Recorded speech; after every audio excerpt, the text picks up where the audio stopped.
Could a strange substance found by a southwest Arkansas man be part of a government test? Well, that's the question at the heart of a phenomenon called chemtrails, now getting widespread attention. Strange clouds in the skies over Southern California. Some say they are simply jet contrails, but others claim it's the government creating chemical clouds to combat global warming. And tonight, one woman says the government's own data shows the chemicals are showing up in our drinking water. These bands of very distinct cloud cover moving into the region. That is not rain, that is not snow, believe it or not. Military aircraft flying through the region is dropping chaff. Small bits of aluminum, sometimes it's made of plastic or even metallicized paper products, but it's used as an anti-radar issue, and obviously they're up there practicing. Now they won't confirm that, but I was in the Marine Corps for many years, and I'll tell you right now that that's what it is. In recent years, peculiar cloud formations have been appearing in the skies all over the world with increasing frequency. I think most of us in North America have wondered at these plumes crisscrossing the sky in grid patterns, parallel rows, and the now familiar X's. And many of us have wondered what these trails are. We have an FAA representative, in fact, a high government official, a person we came to call Deep Sky, attesting to the truth and the reality behind chemtrails. He described this program of spraying chemical trails at high altitudes in so-called commanded airspace, where commercial flights are routed around and beneath tanker airplanes belonging to the U.S. Air Force. A chemical concoction comprising cadmium was used to mimic how a biological germ cloud would spread if Soviet Russia released one during an attack on us. Rural Bedfordshire was sprayed from aircraft, and more shockingly, from a converted lorry. The city of Norwich was hit over a sustained period. The Ministry of Defence have consistently said there was no significant health risk as a result of the experiments. First of all, my mother had esophageal cancer, and she died with it. And then my sister, she had esophageal cancer, and she died with it October 2005.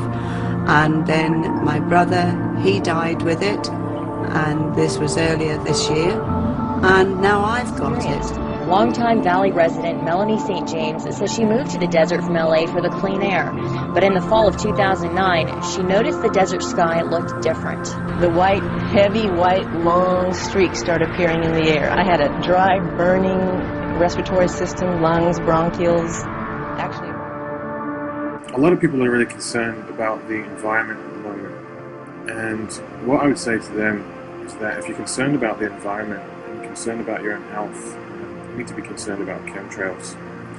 Because where I live in Scotland, on countless occasions now, I've seen clear blue sky start to become crisscrossed over the course of the day. These big white trails don't go away. They spread out, they form clouds, and by the end of the day, all that's left is this silvery, misty haze from horizon to horizon.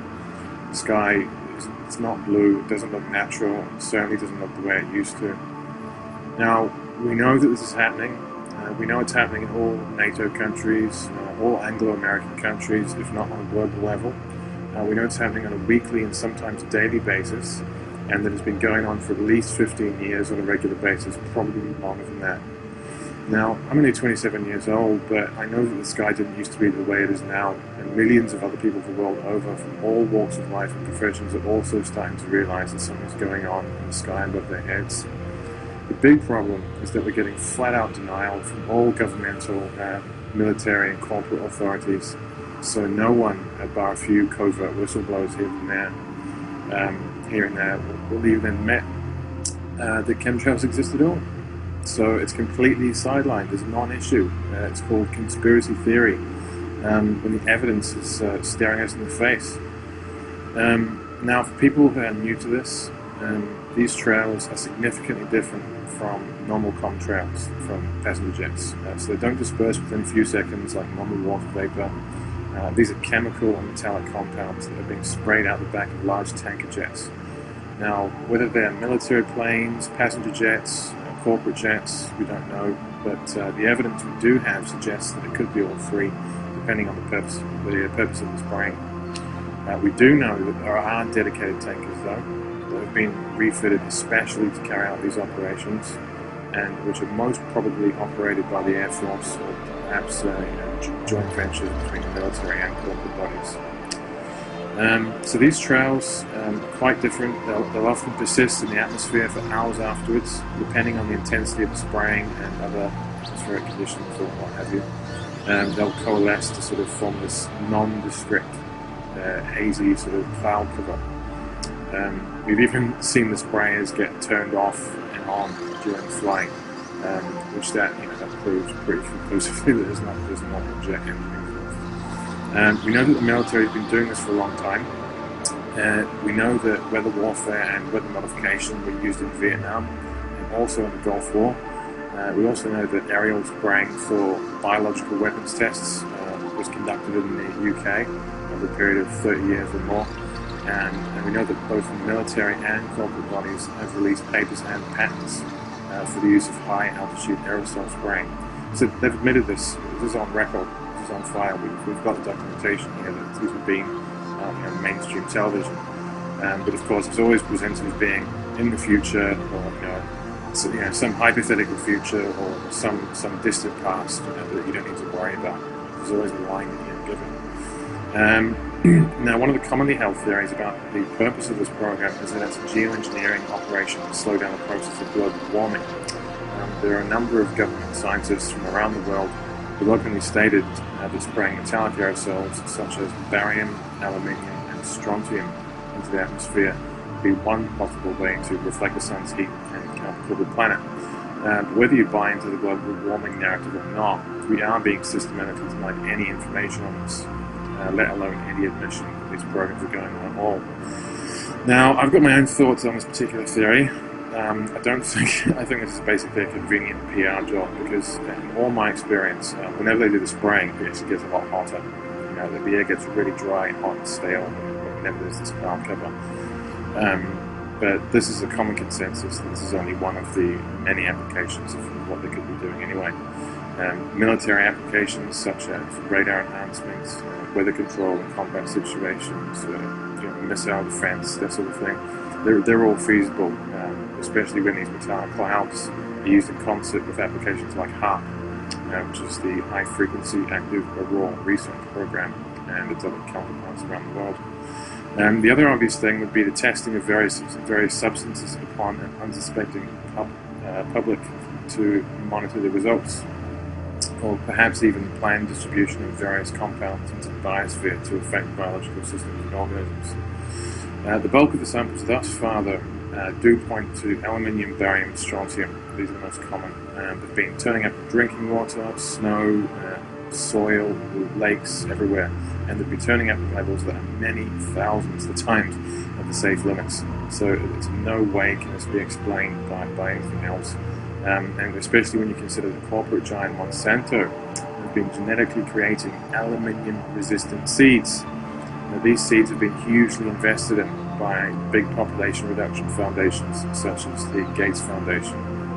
You really can't rule out the possibility of an engineered food shortage and a total crop monopoly. Main concerns for now, though, are the health implications, because these metallic compounds have been turning up all over the place. There have been huge increases in hospital admissions due to respiratory problems, and it's been well established that we've had these flu-like symptom epidemics that have been sweeping across the US and also the UK with no actual causes to find. So millions of people all over the world getting sick for no apparent reason. I myself have had this firsthand. They have heavy spraying, the rain comes down, brings down the particles, and the next day I've got aches and pains from lethargic, tired, nauseous, works.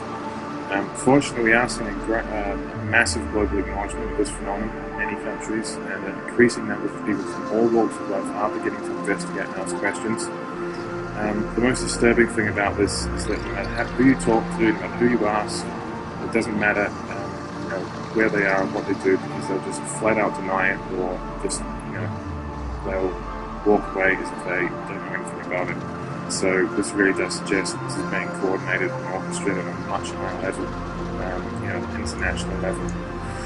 What we need to do is to get people talking, get them looking at the sky, taking photos, talking to the friends, talking to the family, show people videos like this, organize rallies if you want, have community meetings, ask the local MP for whatever people do, ask your local environmental agencies, and just start spreading the word, start getting the word out.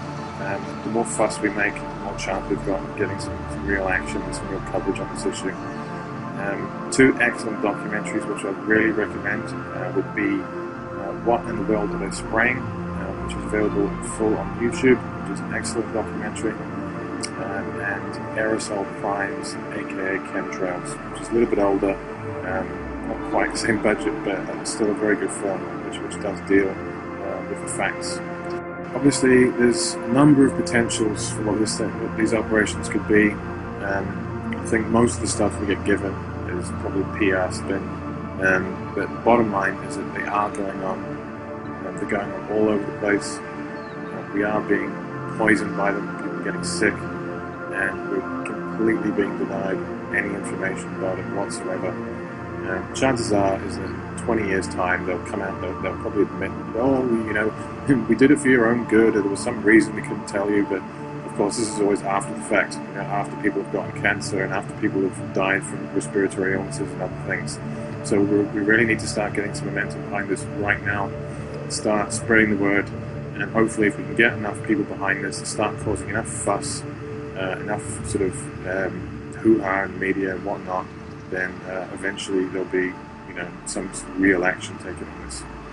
So go out there, spread the word, and good luck. We've seen these numbers of aluminum, barium, and strontium escalate several thousand percentage points just in the past 10 years. Those numbers were not there before the trails were there. It's probably one of the biggest threats that I can see. Nagel says soil tests have shown the actual pH of the Earth's soil has changed, making it harder for farmers to grow food. Also, Alzheimer's, which has been linked to aluminum, has skyrocketed. Here in Riverside County, Alzheimer's is up 260%. You can't dismiss an increase like that just saying it's better reporting. I contacted Mary Bono Mack, as well as Senators Dianne Feinstein and Barbara Boxer, all of whom either did not respond or refused to comment. There is a lot of money getting spent to make sure that a very substantial portion of the public stays totally confused about this. But everyone is engaged here, as you can see from this map, in modifying the weather. There's something going on all over. The programs can last as long as they want. All this is going on, and as we perfect this and do studies and research and they perfect, more and more they will be able to control the weather, change what's happening, and when they do that, they disrupt your watershed, the water supplies to your watersheds, and they disrupt agriculture and the microclimates needed to produce crops. And so the detrimental effect is on all of us. And I think that they're, at some point with these weather modification programs, experimenting on us. In other words, we're the guinea pigs to see that if we do this, then we may have this effect. And we could be used to perfect it. And since there's no oversight, no rules, any chemicals can be used, any experiment with regard to the atmosphere, and that the public has no say, then this is a dangerous thing that we're experimenting with, because we could be destroying our own food supplies. So there's lots of things going on which impact all of us, but it's our food supply and our water supply that is going to be impacted the most from all of this.